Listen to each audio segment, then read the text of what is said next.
B.P.F नि लाइमोन गांखंनि जे दैदेनगिरि लैहोर लैहोर गयारि जा बिथांनि गारिखौ मोनाबिलि समाव बुख्रुबबाय।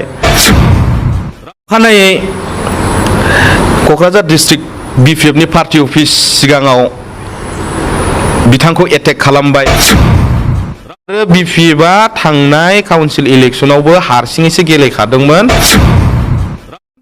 हारसिङैनो मेजरिटी मोनखादोंमोन, देग्लायबो हारसिंनो गेलेदों, हारसिङैनो जै जागोन।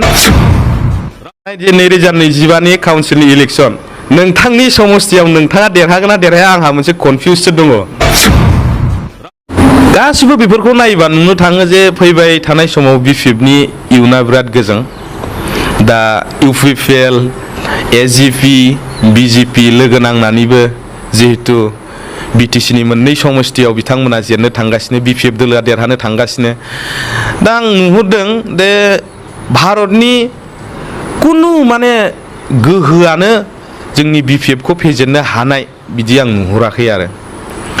दा मोनथामबो दोलोजों ज' जानानै जुदि B.P.F खौ फेजेननो हायाखैब्ला भारतनि बबेबा खनानिफ्राय फैनानै बबेबा राजखान्थि दोलोआ नैबे BTC खौ सासन खालामफैनो हागोन आं बिदि नुवाखै। मानो होनोब्ला हाग्रामा महिलारि बिथांनि जि दैदेननाय B.P.F बे पार्टिनि सायाव रायजो राजाफ्रा गोबां अननाय दङ। मानो अननाय दङ होनोब्ला मावा नङा मावदोंबो।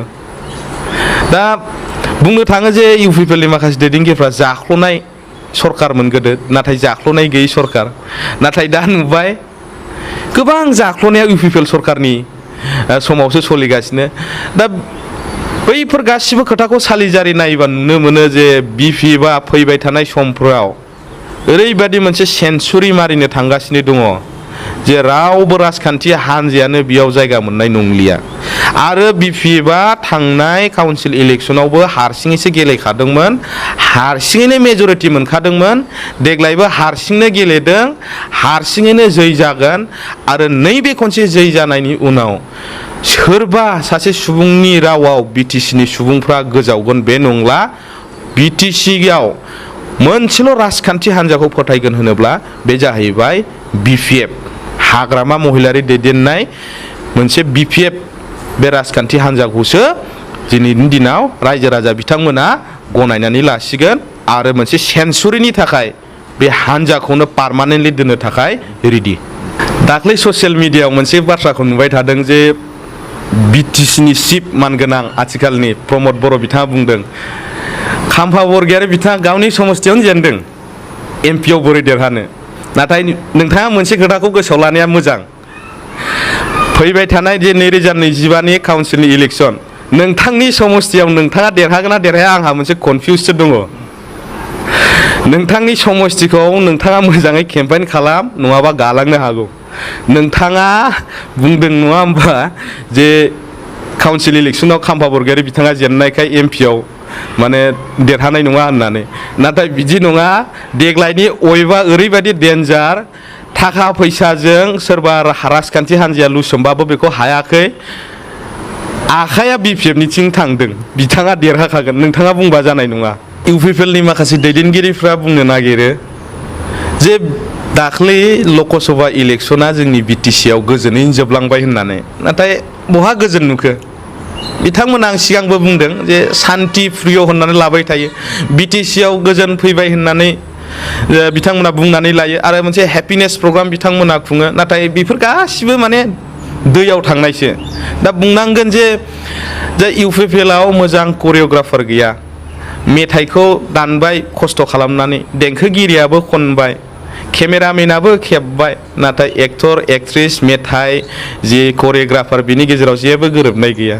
ओंखायनो माने नायनो बाबाय आरो बे बुस्थुखौहाय। दा मा बुंबावनो जे बिथांमोना ओरैबायदि जाबाय दा मोनसे समाव, दा बैफोरबायदि देंखो मिलायनि थाखायनो करिय'ग्राफार मिलायनि थाखायनो दाख्लै बिराद मोननैसो गिदिर माने भायलेन्स लाबोबाय जे जोंनि B.P.F नि लाइमोन गांखंनि जे दैदेनगिरि लैहोर लैहोर गयारि जा बिथांनि गारिखौ मोनाबिलि समाव बुख्रुबबाय। अखानायै क'क्राझार डिस्ट्रिक्ट B.P.F नि पार्टी अफिस सिगाङाव बिथांखौ एटेक खालामबाय, नाथाय पुलिस प्रशासनाबो दिनैसिमबो बिनि सायाव गोख्रों माने राहा लायाखै।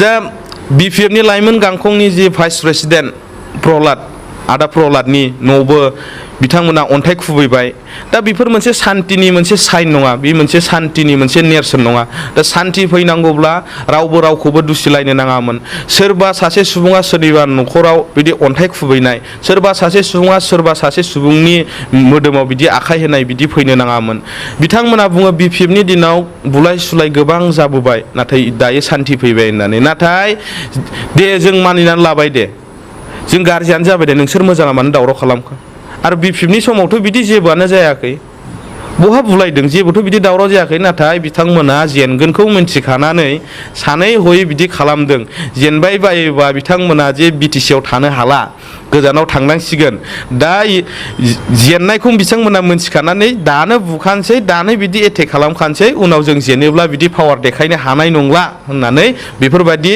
असान्ति खामानिफोरखौ मावदों नाथाय बिथांमोननि जि मिशन एन्ड भिजननि खोथा बुंबाय थायो बेफोर गासिबो बेफोरबायदि आखल आखुनि थाखायनो फेल जादों होननानै आं सानो